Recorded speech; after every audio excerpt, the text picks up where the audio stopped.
여러분 안녕하십니까? 저는 간호사 아나운서, 간나운서 송아름입니다. 여러분 반갑습니다. 자, 여러분 저희 요양병원 인증 기준에서 12장 중 제4장 오늘은 의약품 관리에 대해서 알아보도록 하겠습니다. 자, 의약품 관리는 4.1, 4.2, 4.3, 4.4 이렇게 네 가지로 챕터가 구분되어 있고, 자, 4.1에서는 의약품 어떻게 선정하고 확보하는지, 그 다음에 4.2에서 어떻게 안전하게 관리하고 보관하는지, 4.3은 처방하고 또 조제하고 그 연계에 대한 거 보여드리고, 그 다음에 어떻게 안전하게 투여하는지까지 해서 이제 보통 의료법에도 나와 있지만 보통 약사법에 준거한 것들이 되게 많아요. 이 4장 같은 경우는요. 자, 첫 번째 4.1에 대해서 해보도록 하겠습니다. 자, 의약품 선정하고 확보하는 거에 있어서 규정이 있냐? 근데 여러분들 이 부분은 다 요양병원에서 시범이기 때문에 사실 해도 되고 안 해도 되고 하거든요. 그런데 이게 왜냐하면 요양병원 특성상 그쵸? 보통 이제 30병상 이상의 병원급이나 종합병원이나 상급 종합병원은 이런 것들이 꼭 해야 되는 그런 정규 항목이거든요. 근데 요양병원 시범 항목입니다. 그래도 설명을 해보면요. 신규 의약품 같은 거 그냥 마음대로 들어오고 나갈 수가 없고요. 약사위원회 여기 승인이라고 돼 있잖아요. 약사위원회를 열어서요. 여기에 심의 내용이 뭐라고 나와 있어요? 위에 나와 있는 심의 과정, 적응증, 그쵸? 안전성 및 유효성, 그 다음에 경제성, 소모 부진, 이게 여러분들에 대한 검토 과정, 이 내용이 등이라고는 돼 있지만 이거는 기본적으로 꼭 들어가고, 그쵸? 내용이 꼭 들어가게 위원회 회의록이 첨부가 되어야 인정입니다. 그쵸? 당연히 여기 기준에 나와 있기 때문에, 그쵸? 신규 의약품 같은 경우 특히나 그래야 된다라고 하는 거. 자, 그래서 이게 승인이라고 하는 게 최종 병원장 결재까지 해야 승인이다. 이렇게 생각을 하시면 되죠. 그쵸? 자, 그 다음에 의약품 정보 제공에 대해서 신약 정보 같은 거 정기적으로 갱신을 해야 되고, 예를 들어 우리는 월 1회 또는 아니 신약이 들어올 때마다 이제 갱신을 한다.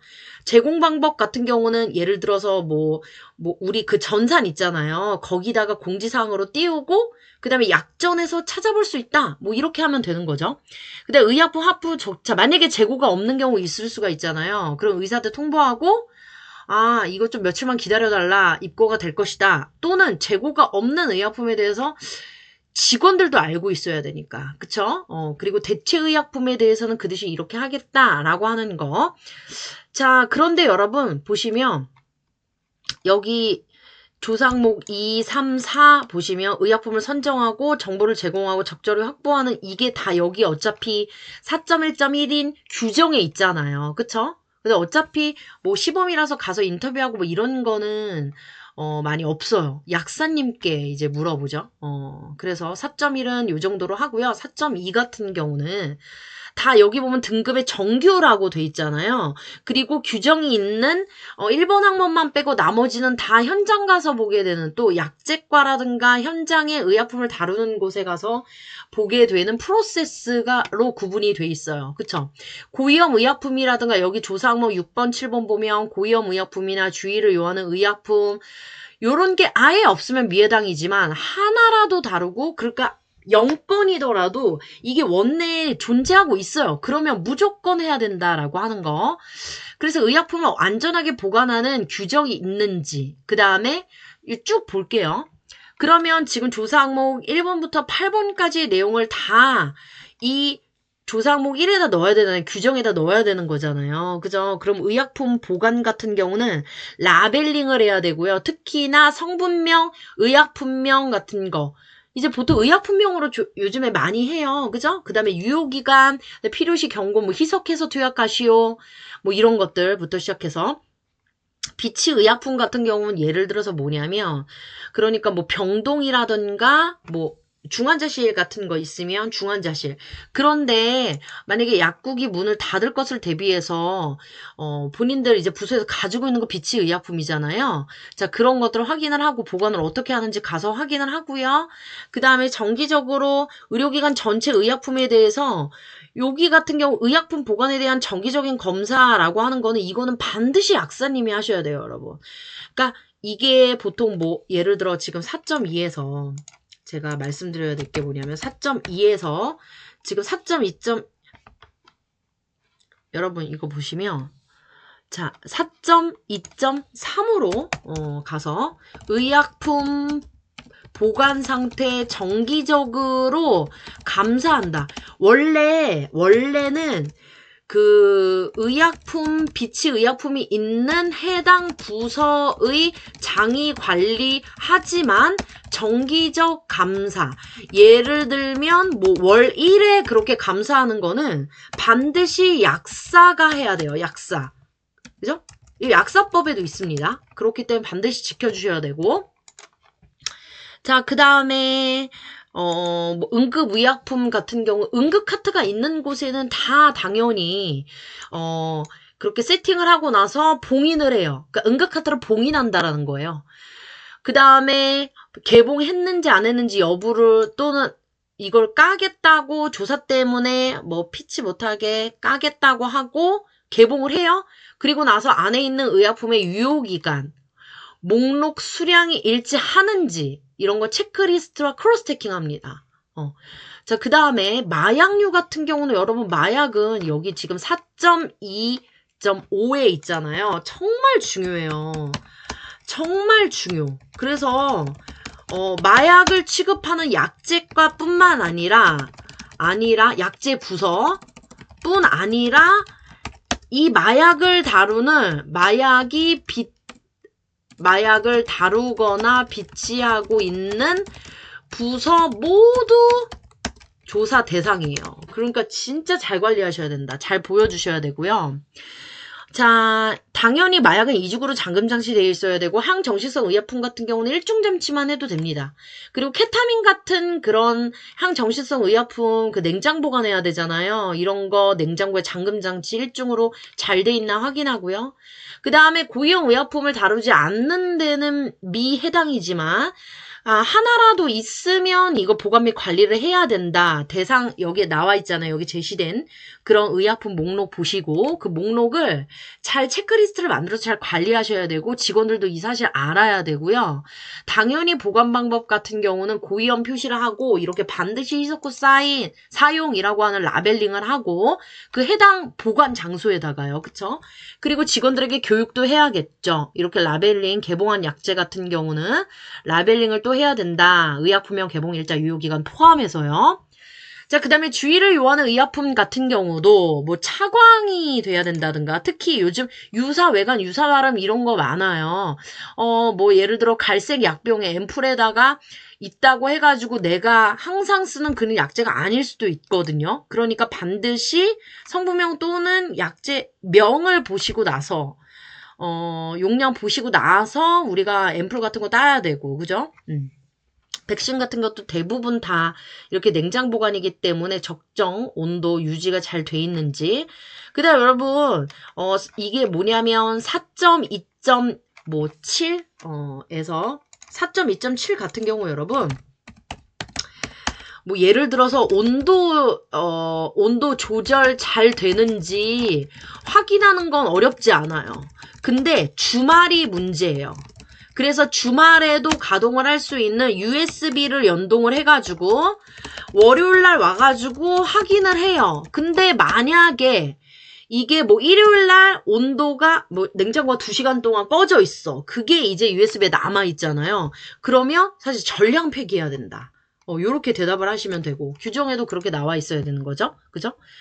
그 다음에 의약품 횟수 같은 경우는 요 절차를 그대로 준수하셔야 된다라고 하는 거예요. 나머지 여기 나와 있는 2, 3, 4, 5, 6, 7, 8 항목은 지금 저희가 어차피 규정을 만들면서 해야 되는 거라 지금 4.2.1 안에다가 규정에다 다 놓고 제가 어떻게 준비해야 되는지도 함께 설명드렸기 때문에 넘어가도록 하겠습니다. 자, 4.3 같은 경우는 안전하게 처방하고 조제해야 된다. 역시 다 정규 과정이고 어차피 규정 그대로 밑에 프로세스 이 부분을 가서 확인을 하기 때문에 한꺼번에 하도록 할게요. 기준에 의해서. 이제 여러분들이 제 강의를 들으셨다면 이 부분 어떻게 규정을 만들어야 되고 어떻게 준비를 해야 되는지 좀 감이 오셨을 거예요. 그쵸? 자, 그래서 여기 4.3에 어떻게 안전하게 처방하고 조제해야 되는지 한번 우리가 규정을 어떻게 규정에 따라서 인터뷰를 하는 거잖아요. 그러니까 규정에 따라서 현장에 진짜 이렇게 하고 있는지 보는 거니까 한꺼번에 하도록 하는 거예요. 자, 먼저 처방은 당연히 의사나 치과 의사 같은 의사가 하는 겁니다. 한의사 왜 안 들어가죠? 요 한방 약사와는 달라요, 또. 그러니까 양약에 대해서 준해서 하는 거고요. 자, 그 다음에 이렇게 의약품 안전 정보를 확인하면서 보통 팝업창으로 이렇게 전산에 이렇게 띄어서 처방할 때 주의를 요하기도 하거든요. 그리고 만약에 중복 처방될 수 있는 거는 DUR 같은 거 딱 뜨기 때문에 그냥 스킵하지 마시고 의사분들 같은 경우는 이런 거 잘 보시면서 처방을 하셔야 되고, 그쵸? 앞에 있는 1.1에 나와 있는 정확한 환자 확인을 통해서 처방을 반드시 하셔야 되고, 자, 그 다음에 용법, 용량, 뭐 이런 거는 너무나 중요한 거잖아요. 그쵸? 잘 처방해야 된다. 하지만 이걸 또 한 번 걸러주는 게 약사의 몫이기 때문에 약사 또는 의사라고 돼 있잖아요. 여러분, 착각하시는 게 뭐냐면 약사 대신에 약 조제를 할 수 있는 거는 약사법상 의사밖에 없습니다. 약사가 없으면 의사라도 해야 되는 거고 간호사가 절대 할 수 없는 거예요. 만약에 현장에서 간호사가 하고 계시다면 인증 때 간호사가 한다는 거 토시 하나 꺼내시면 안 돼요. 그럼 인증 못 받을 수도 있어요. 아무리 정규 필수가 아닌 정규 항목이라도 이건 좀 사태가 심각하다. 법을 어기고 있는 거잖아요. 법에 나와 있습니다. 이거 감사 시점은 조제 전에 이렇게 감사 요소들 앞에 처방이 잘 돼 있는 다 확인하는 거예요. 환자 확인, 그 다음에 어떤 약 확인, 성분명 확인, 용법 확인, 그 다음에 시간, 뭐 용량 확인 이런 것들 다 해가지고, 그쵸? 그럼 만약에 잘못돼 있다 그러면 당연히 의사가 처방을 다시 해야 되는 거죠. 그쵸? 의약품을 조제를 하는 거고요. 약사 또는 의사가 조제를 할 때 손위생을 하고 나서 장갑을 착용하고 가루약 같은 경우 개인 보호구 같은 거 꼭 하셔야 돼요. 이런 것들 현장 가서 확인을 하고요. 항암제라든가 그 다음에 우리는 뭐 고위험 약물 같은 거 있다. 그러면 이 의약품 관리 조제를 할 때 잘 하셔야 되고 환경 같은 것도 당연히 출입 통제하에 그 다음에 감염 관리가 되는 또는 환기시설이 또는이 아니야. 그리고 환기시설이 되는 곳에다가 그쵸? 조제 도구 같은 것도 청결하게 해서 환경 관리를 해줘야 되는 거고 자, 그 다음에 만약에 의약품 직원 안전도 생각해야 되기 때문에 안전 관리를 해가지고 이런 거 준수해서 꼭 해야 된다라고 하는 거예요. 이거는 뭐 뒤에서 나오겠지만 보건관리자 또 역할도 있거든요. 맞물리는 게 있거든요. 그럼 조제 후에 의약품 감사는 당연히 뭐 관련 교육을 이수한 자라고 하는 게 이게 사실 간호사 부분이고요. 그러지 않으면 다 약사, 의사. 그러니까 처방은 의사. 그 다음에 조제하고 감사하는 거는 약사, 의사. 라고 생각하세요. 간호사 같은 경우 위임받아서 어떤 교육을 이수한 특히 약사가 교육을 하거든요. 이거는 관련 교육을 그러면 예를 들어 간호사한테 위임하면 이거를 간호사한테 교육을 시켜주는 거예요. 약사가. 자, 그래서 4.3에서는 약사법이 되게 강해요. 그렇기 때문에 약사법에서 계속 외치고 있는 거는 처방은 의사, 조제는 약사. 그런데 피치 못할 경우 의사가 한다라고 하는 거. 그 다음에 간호사의 경우 약사에게 뭐예요? 관련 이 약제 교육을 받고 위임 된 경우만 조제 후 감사를 해요. 이거 꼭 잘 지켜주셔야 되고요. 라벨링 같은 것도 이것도 잘 표시를 해줘야겠죠. 여기서 환자 앉아서 그거 많이 일어나니까.